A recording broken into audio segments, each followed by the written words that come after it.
My name is Bob. I am 77 years old. I live in Austin, Texas. I grew up in Pennsylvania in a small town in a rural area. Went to local public schools. I met my wife in college, so we've been married now 55 years. Wanted to have a family. We were fortunate to be graced with 3 kids. I have a daughter in Omaha, and the other 2 are here in Austin. And the family has been everything to us. We spend a fair amount of time going to their activities, their kids' activities.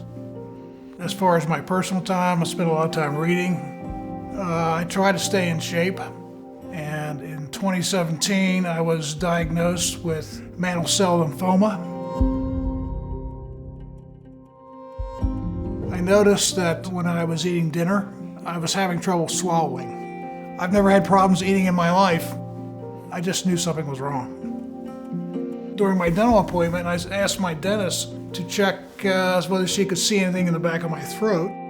She took a look and said, there's some tissue back there that I don't know what it is and it shouldn't be there. If I were you, I would go see your doctor and I'd do it sooner rather than later. I went to see my primary care physician. She was concerned. So she then forwarded me on to the ENT in the group practice. And she looked at it for about 3 or 4 seconds and said, there's a mass there, you have a tumor in the back, we need to understand what's going on. And so at that point, they sent me in for a whole set of lab tests, biopsy of my throat, they did a biopsy of my spinal cord, they did CT scans. It was like 1 week of just solid diagnostic tests. And a week later, the ENT called me in and said, the diagnosis is that you have mantle cell lymphoma, and your next stop is the oncologist. And it struck me, how would it feel to be told something like that? And then I found out. But I'm a fairly analytic guy, and I think from that point on, I was pretty much into analysis, find out what's going on, that kind of stuff.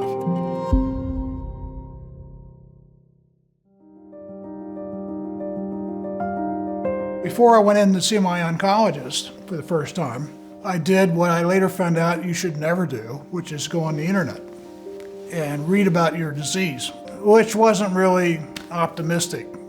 One of the things that hit me immediately was that this is a fairly rare disease, 3,000, 4,000 new cases a year. This disease affects old white men. Hello, it's me. They referred me over to a doc at MD Anderson. And at that point, the biggest issue was I had previously had a skin cancer that they wanted to check on, and it took a while to get those results over, and I was delaying treatment until they occurred. The conflict was everybody was urging me to start treatment as soon as possible. Once those were in, I then went on, and I had my 2 boys with me, as well as Ellie, and we were all sitting in the patient room waiting for the doctor to walk in. He just immediately understood what he was walking into. It wasn't just a patient, he's dealing with the family. And he presented the option to get into a clinical trial that they were just starting. My older son basically said, this seems like a very obvious decision. And so we made it and went back after lunch and informed Dr. I was on board.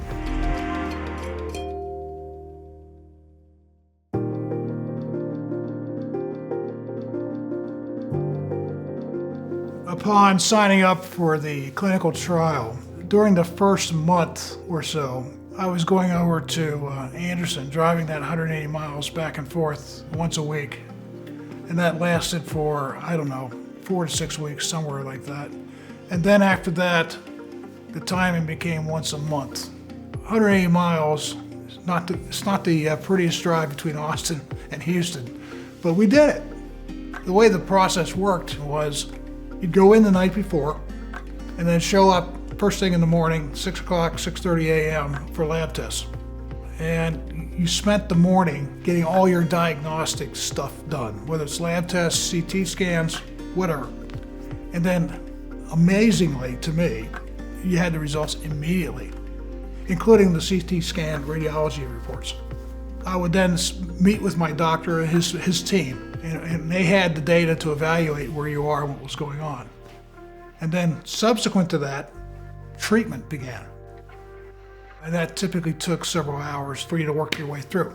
And then about 5 o'clock in the afternoon or so, 6 o'clock sometimes, you're done. Time to go home. I think my primary care physicians here in Austin have been very good. I've been fortunate to have multiple levels of support. But I think the first one that stands out is my family, both my kids and my wife. If you're going to be on a clinical trial, there are only certain hospitals and medical centers, and you have to be willing and able to get there. It can be a sacrifice.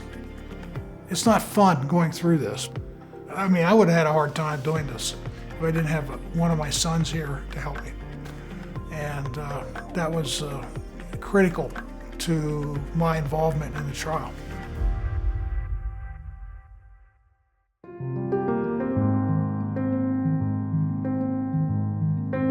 What I would tell people who I know who are considering a clinical trial, to think through the ramifications of it in terms of impact on your finances, impact on your lifestyle, impact on people you're going to be relying on, and your own interest in doing it. It takes an investment of your time, and you have to want to do it.